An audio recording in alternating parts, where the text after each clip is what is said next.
Slim Jesus.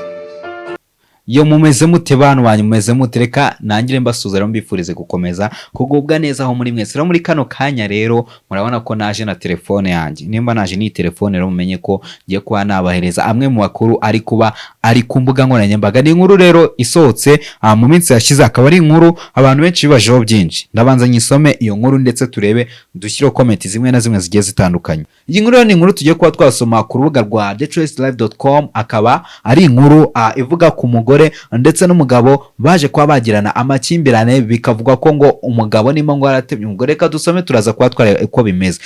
iyi nkuru iragira iti umugore witwa Uwimana Aline arimo gusaba guhabwa ubutabera nyuma yaho umugabo we bashakanye witwa Nkurikiyimana Bertrand amukasi intoki agatabaza inzego z'umutekano zikagera zamutwara agahita yongera gufungurwa batuye mu karere ka Kicukiro mu murenge wa Kagarama mu kagari ka Kanserege mu mudugudu wa Kanserege uyu mubyeyi kandi avuga ko Bertrand bashakanye byemewe n'amategeko basezeranye ivanguramutungo risesuye bakaba baramaranye imyaka 4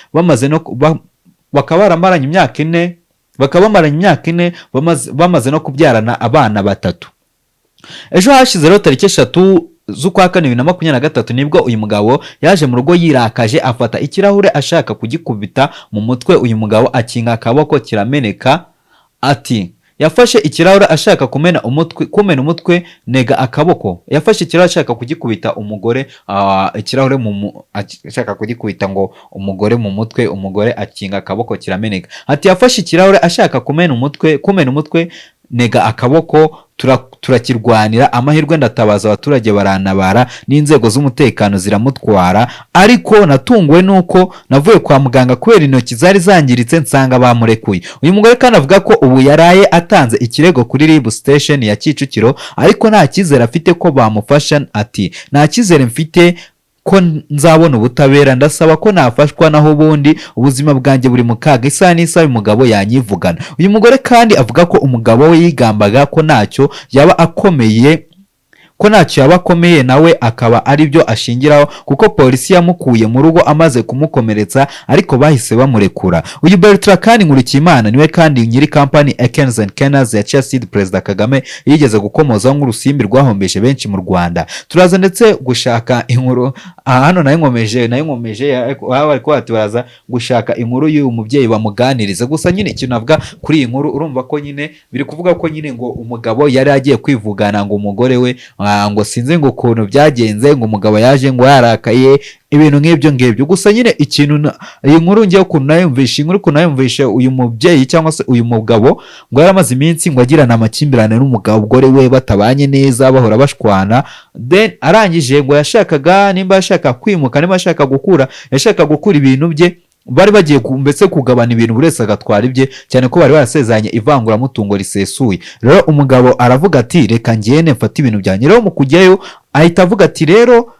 ahita agenda yagiye rero yitabaza nyine inzego z'umutekano aragenda yitabaza inzego z'umutekano aravuga ati rero ngiye ntago nagendayo uriya mugore twagirana ibibazo ntago byari fresh cyane ubwo yaje kwa yagenda afata abanyerondo abaki bose baramuherekeza agiye gufata ibintu bye rero umugabo yaragiye yaba ibikoresho bye batangira gufata kwa kuni nyine mwamuza abantu bari bakoze divorce uburyo barimo barapasa nyine bakatamo kabiri wese afata ibyo rero mu kuba ari gufata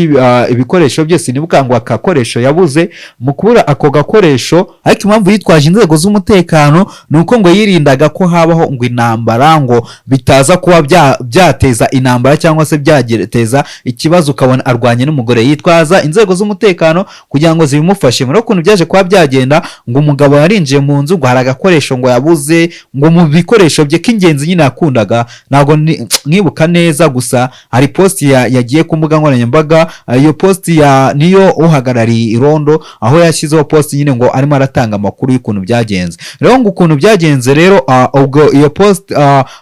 ako kantu ngo umugabo yarakabuze arangije rero ahita abona nakundi yabigenze rero ubwo hari amafoto ari muri cadre amafoto yabo nimba ariwe n'umugore nimba ari simbizi ubwo nyine nyiraho hagati nimba ari ifoto yiwe cyangwa ari umugore gusa nuko abonye ifoto akajya kuyimena yari iri muri cadre ashaka kumena cadre kugira ngo nyine akuremo ifoto ye ayijyane nyine nk'umutungo urumva nimba baragabanye ivanguramutungo cyangwa se ivanguramutungo risesuye, nimba ari na kadire barayigabana, nimba ari ifoto bakayipasamo kabiri. Urumva nyine yaravuze ati ikirahure ni icyawe, ifoto ni iyanjye. Ubwo urumva yaragiye kuvuga ati ifoto reka yipase. Rero mu kuba yagenda agiye kumena ikirahure, ubwo umugore ahita aza ateza intambara,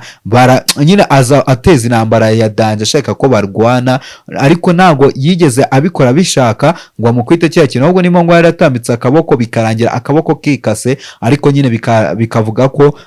birangira avuze ko ngo ari we wamukase ngo abishaka. Ibintu nk'ibyo nyine murabizi, nyine abantu nyine bari mu makosa kenshi nibo bivuga ko biriza. Gusa nyine ikintu gihari ni uko muri kano kanya ntabwo twe turagira amakuru meza, amakuru ahamye 100%. Gusa ikintu gihari ni uko iyo letre yatambutse ku mbuga nkoranyambaga zitandukanye iriho sinya, ikaba kandi iriho ngo uhagarariye irondo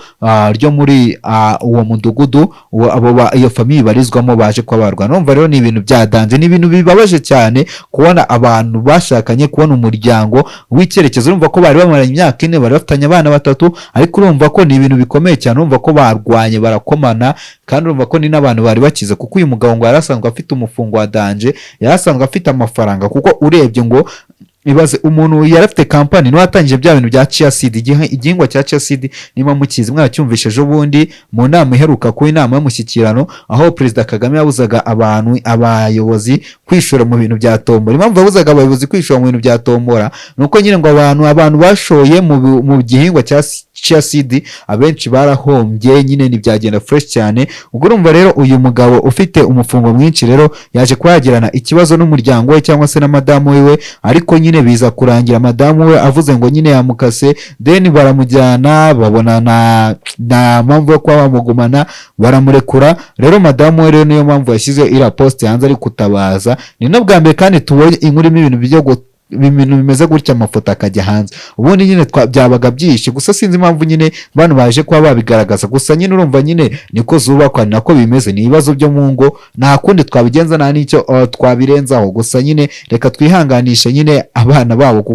kuko biranababaza. Ibaze ko ufite abana bawe ariko ugakura wumva ko uzarwana na madamu we cyangwa se mugakora ibiki byose, ariko ufite urugero rw'abakurebera, si abana n'abaturanyi bose byarabatunguye, ndetse n'abatuye aho hafi bose banatangaje ko bano bantu rwose ngo atari ibintu bikomeye kuri bo, kuko ngo bahora barwana, bahorana intonganya, mbese muri ubwaho ntabwo bumvikana na gato. Urumva rero niba batumvikana na gato, imyaka 4 bari bamaranye ahubwo ni myinshi cyane, kuko ushobora gusanga iyo myaka 4 bari bamaranye n'igihe babanyemo cyiza ari icy'amezi makeya, ahubwo igihe kinini cyaba baragifashe barwana bakomagurana. Urabona ko nyine nimba birari byo byagiye hanze, ubwo suribaza ko ibyo tutari dusanzwe tuza ari ibi, ese nyuma y'imyaka yose byari bimeze biti. Rero urumva rero aya no makuru yagiye hanze, abantu benshi nasake ku mbuga nkoranyambaga, cyatse navuga ko ari imwe mu nkuru zigezweho kabisa. Abantu benshi bari kugenda batira comment bavuga ati se uyu mugabo mbese urabizi nk'uko biba bimeze, ntabwo twese tuba tutaramenya angwanya ngo tumenye ngo uyu muntu uri mukuri n'uyu nguyu, kandi burya niyo twaba tunayizi buri muntu wese araza akivuga ukuri. Amakuru rero tuba tugomba kumenya nayo mu batuye aho hafi, bakatubwira ese bimeze bite, ese byagenze gute, ese byatangiye gute. Gusa nyine nk'uko twabonye iriya letter irimo yanditseho ngo gutanga ubuhamya, niko yanditseho ko ari uwo mukuru w'irondo wari uherekeje uwo mugabo agiye kwitwarira urutwe, umugore akamwendereza bikarangira anabigendeye. Rero nuko nguko niyo nkuru niko imeze, niko yari ihagaze, ni naho angaha ngiye kuba nayisoreza. Gusa reka mbibutse ko ngiye kuba nzajya mba ndi hano kenshi gashoboka mbahereza update zimwe na zimwe zigiye zitandukanye, wowe ntuzigere na rimwe urota kuba wacikwa n'ibiganiro byacu tubageza uko bwije n'uko bukeye. Iki ni ikiganiro amakuru ki mu binyamakuru, muri kumwe nanjye Stream Jesus the real hitmaker. Mbibutse ko ari byiza byinshi tugenda tubazanira. Nkwibutse ko kandi ushaka kwamamaza ushobora no kutwandikira kuri Instagram yacu Stream Jesus Entertainment, tuba duhari 5/5, cyangwa ukandika kuri nimero uri bubone aho hasi, ibintu bikagenda fresh cyane kabisa. Reka rero nshimire mwakomeje kubana natwe, kandi nihanganishe abakunzi cyangwa se abagizweho ingaruka no kubona iyi nkuru y'umuryango, kuko ntago byagizeho ingaruka abana babo, ntago byagizeho ingaruka bo ubwabo bwonyine, even inshuti zabo, even abo bakorana, even umuntu uriya mudamu ashobora kuba yakinspira umuntu yafataga nk'icyitegererezo, cyangwa se umuntu amubonaga ku rundi ruhande, and even n'uriya mugabo nk'umuntu amubonaga nk'umugabo nyine, cyane ko ari n'umugabo ufite amafaranga, nk'umuntu amubonaga nk'umugabo afite ikintu yakigereka. Nihanganisha nyine abo izo story zagizeho ingaruka, nta kundi twabigenza. Reka rero nshimire mwere mwakomeje kwana natwe, reka nkwitse ko ugomba gukora subscribe kugira ngo dukomeze tugendane 5/5.